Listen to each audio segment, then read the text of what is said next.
Türkiye'nin infaz sistemiyle ilgili çok ciddi bir sıkıntı var.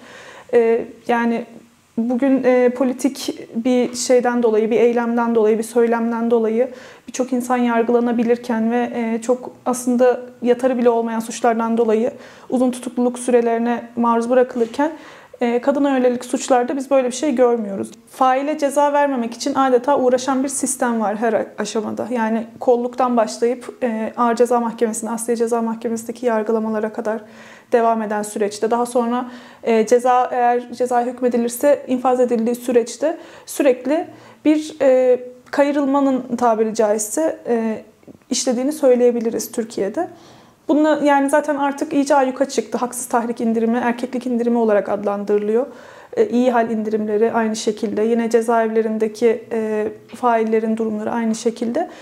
Yani Berk Akant'ta gördüğümüz bir de çıktığı zaman yaptığı sosyal medya paylaşımında adeta böyle bir herkese meydan okuyan bir söylemde bulunmasıydı. Yani aslında failler de gücünü nereden aldıklarının gayet farkındalar. Burada bütün bu politikalar bütün faillere ve daha sonra bu suçları işlemeyi düşünenlere ya da suçu işleyip hapishaneye girdiği halde tekrar çıkınca yarım kaldığı bir işi varmış gibi onu tamamlamayı düşünenlere çok büyük cesaret veriyor tabii ki bu politikalar. Öncelikle cinsiyet körü bir bakış açısı var en baştan itibaren. Hem boşanma davalarında hem de şikayetçi olmaya gittiği zaman kadınlar.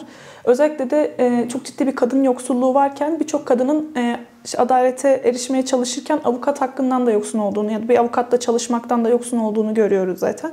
En başta karşılaşılan ihlallere karşı gerekli hukuki bilgiyi belki temin edebilecek durumda olmuyor kadınlar. Burada kadınlara tebligat yapılamamasından ziyade aslında faillere tebligat yapılamamasının da büyük sonuçlarını yaşıyoruz biz. Yani o tebligat karşı tarafa ulaşmadığı zaman koruma kararı uygulamaya alınmıyor. Kadın boşanma davasına ya da boşanma davası kapsamında olmayan bir karar talep ettiyse hala o güvenceye erişebilmiş olmuyor. Yine Gülistan Doku ve Rojin Kabayiş'e kadınlar sahip çıkmasaydı yani bu kadar gündem hiç olmayacaktı belki de, zaten isimleri silinip gidecekti.